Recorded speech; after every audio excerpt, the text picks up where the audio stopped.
It's Monday, and that so happens to be the day that I like to talk about monsters. Hello, and welcome to Monster Mondays. I'm Geoff Arbuckle, co-host of the weekly podcast Film Seizure that you can catch every Wednesday at filmseizure.com or at a number of podcast providers online. And as I mentioned last week, I'm using this month to dive into some monster television shows. And I'll do episodes like this every now and then because I plan to use some of these to be minor breaks. I love doing the show, but honestly, between this, Film Seizure, and B-Movie Enema, well, sometimes it gets a little hectic. I don't want to take the foot all the way off the gas, but I want some shorter content to bang out on occasion. And this month, we're going to revisit a couple of familiar series, but also crack the seal on a couple of series that we've not yet gotten into.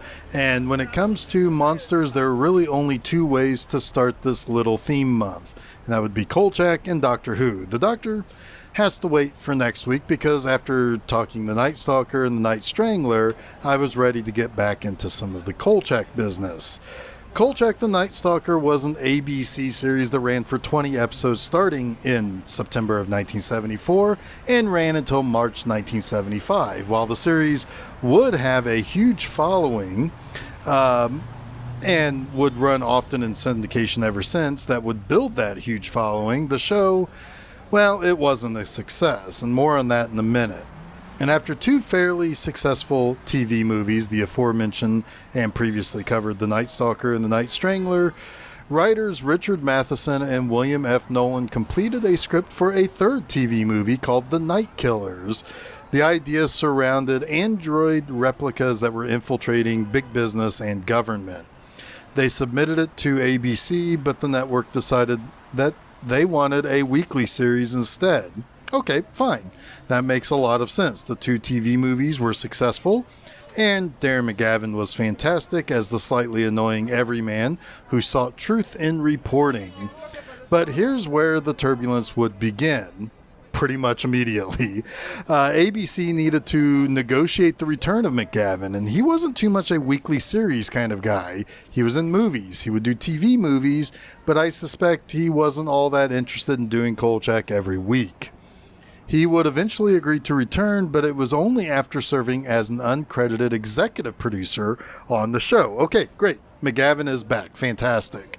But problems only continued. You see, the next and quite frankly even bigger problem than getting the star back was in the rights. Neither ABC nor Universal obtained the permission to create a Kolchak series from character creator Geoff Rice. That's a pretty major mistake on the part of the network and the studio. They did eventually settle this with Rice right before the series premiered. And the first 4 episodes took the name The Night Stalker from the original TV movie that the character appeared in. Then, after a brief hiatus, returned in November 1974 with the new, more recognized name today as Kolchak the Night Stalker. Okay, so rights issues were now settled, and a quick rebranding of the series would probably help boost even more interest in the show, right?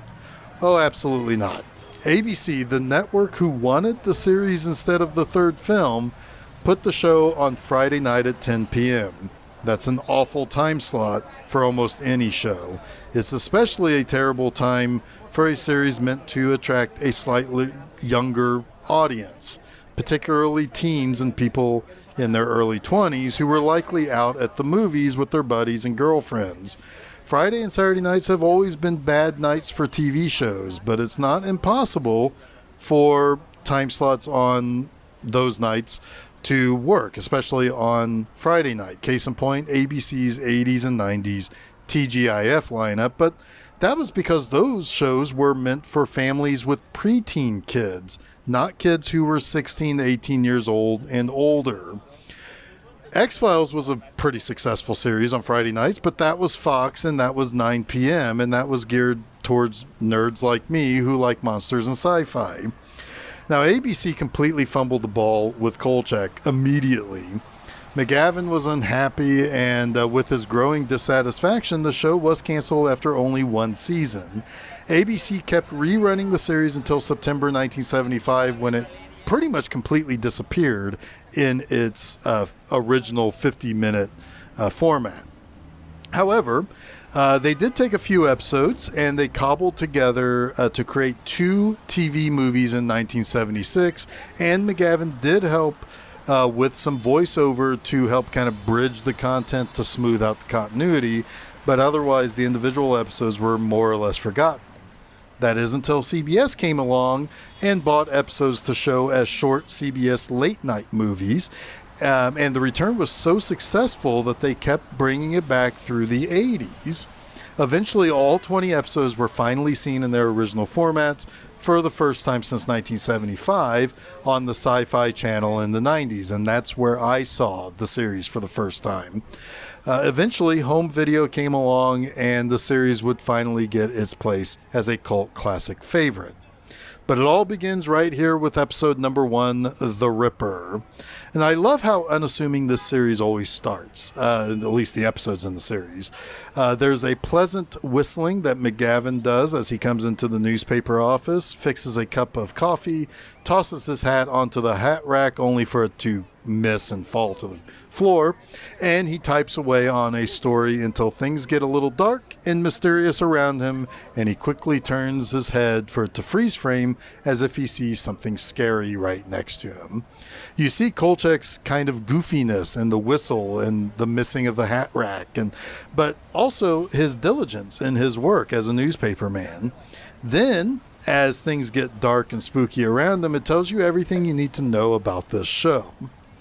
So the catch up from the last time we saw Carl Kolchak, he's landed in Chicago with his editor, Tony Vincenzo, played still by Simon Oakland. And they're now working in the Chicago branch of the NIS, the Independent News Service.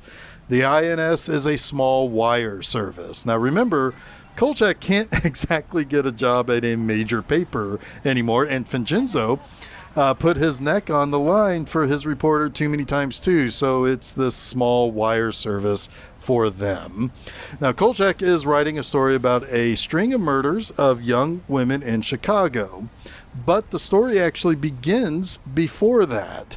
It actually begins in Milwaukee when a young go-go dancer finishes an act and is attacked by a man in her dressing room. The man is dressed in a cloak and suit and has a sword-like weapon in his cane. And a few days later, still in Milwaukee, the man killed again.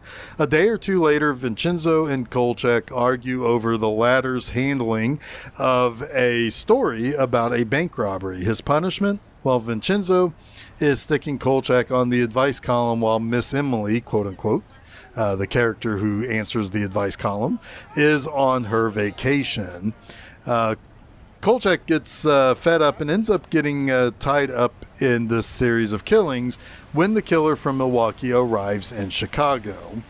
He witnesses the suspect fleeing on the rooftop from the cops, and they are firing on the man, but he doesn't seem to be affected by it.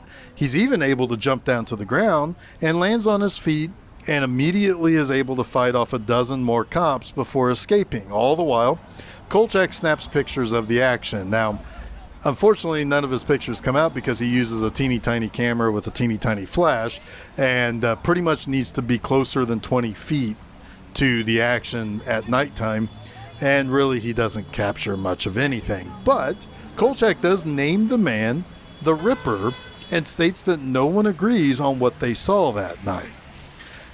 However, back at the INS, Vincenzo has given the Ripper story to Kolchak's rival reporter, Updike, but when Updike, who is much more used to handling financial stories, is horrified by what he got in his investigation, just the description of the bodies grossed him out.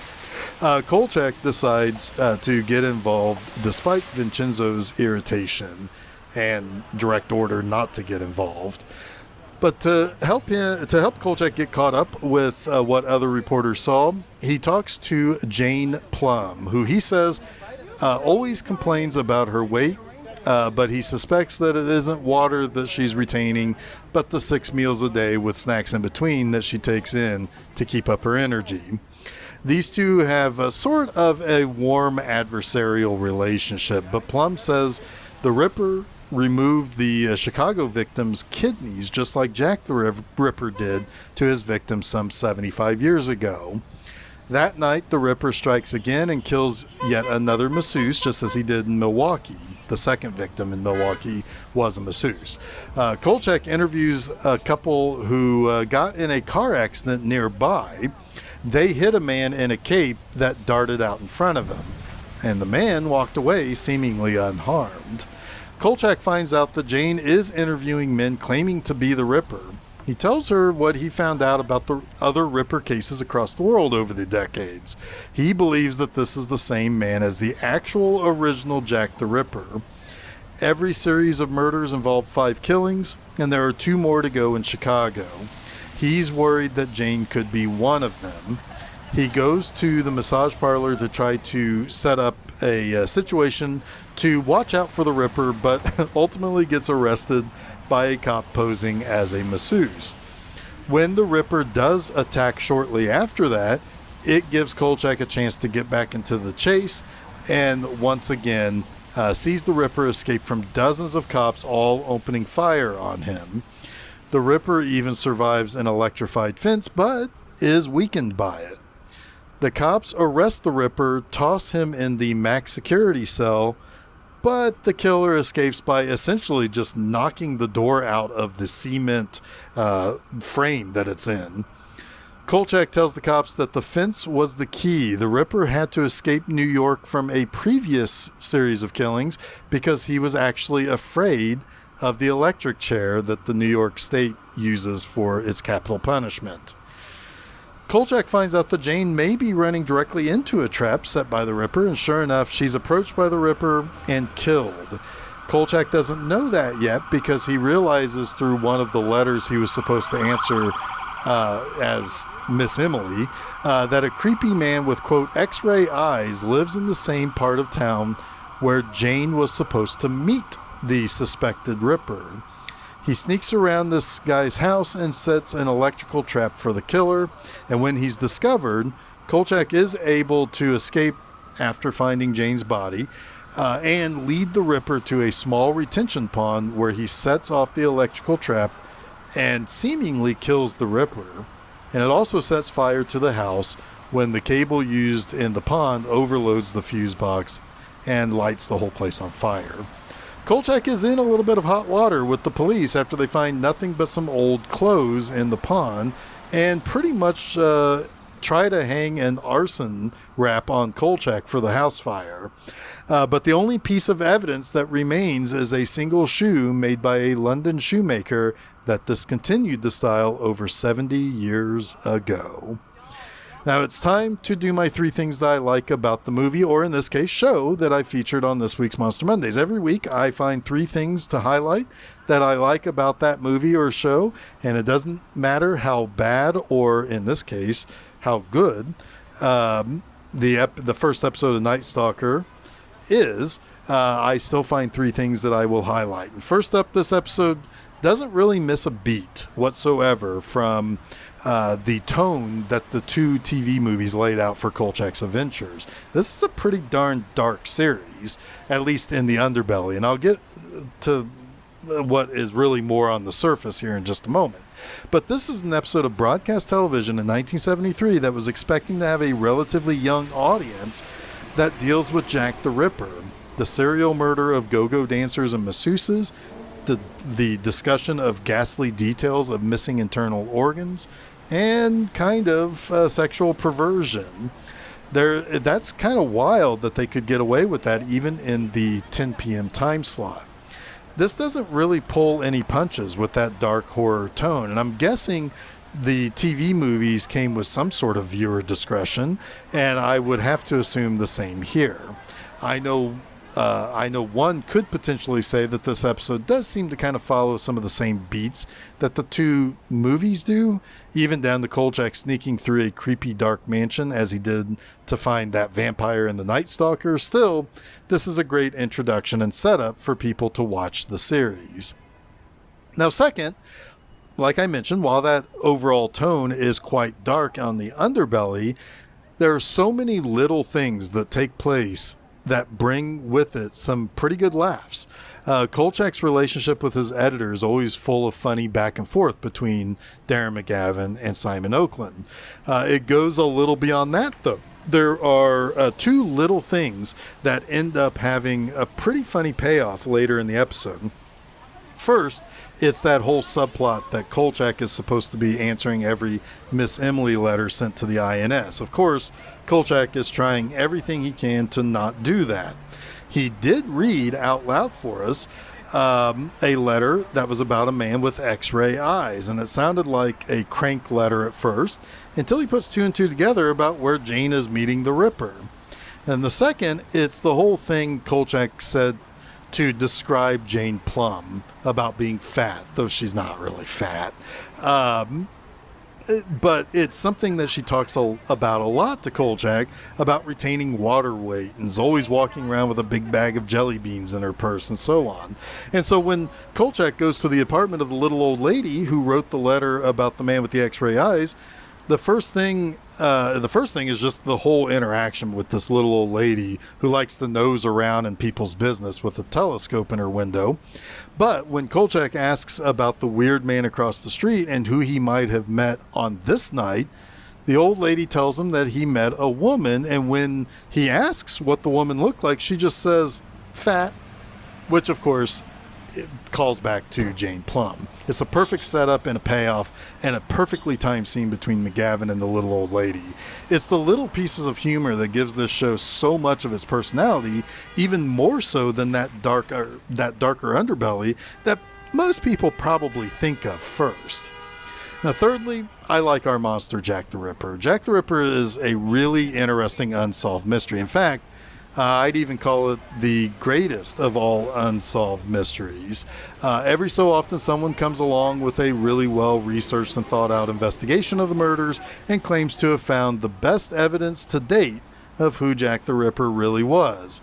It's almost always underwhelming. On the other hand, there are movies like From Hell, based on the giant graphic novel by Alan Moore, that swings for the fences to say that Jack the Ripper was an associate of the British royal family. We want to think that he was someone of standing in power and what have you. Normally, we find out that it's just some guy. The usual suspects that are brought up for who Jack the Ripper really was usually points to it just being a guy. No relationship with the royal family, no nobleman, no man of upward standing, nothing, just a guy. And that's not satisfying people. But in this first episode of The Night Stalker, oh yeah, he's an immortal monster. Fantastic. That lives up to the specter of Jack the Ripper, doesn't it?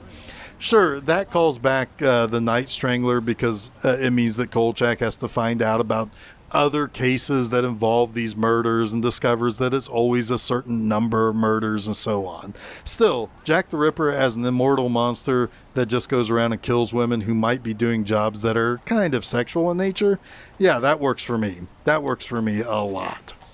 Now that wraps up this week's Monster Mondays. You can catch new episodes of Monster Mondays each Monday at filmseizure.com. Don't forget to follow Film Seizure at Facebook, Twitter, and Instagram, and subscribe to Film Seizure to get both the Film Seizure Podcast and Monster Mondays at your favorite podcast providers, as well as YouTube. You can also check out my website, bmovieanima.com, to read new articles every Friday morning. Now, when I come back next Monday, we revisit Doctor Who. And last time I talked about one of the Doctor's classic serials, and that was The Demons, which is not just one of the third Doctor's best stories, but also considered one of the most original and interesting serials of them all. This second trip goes to another all-time great, but this time it's from Tom Baker's Fourth Doctor era that examines the creation of the character's greatest of enemies in Genesis of the Daleks.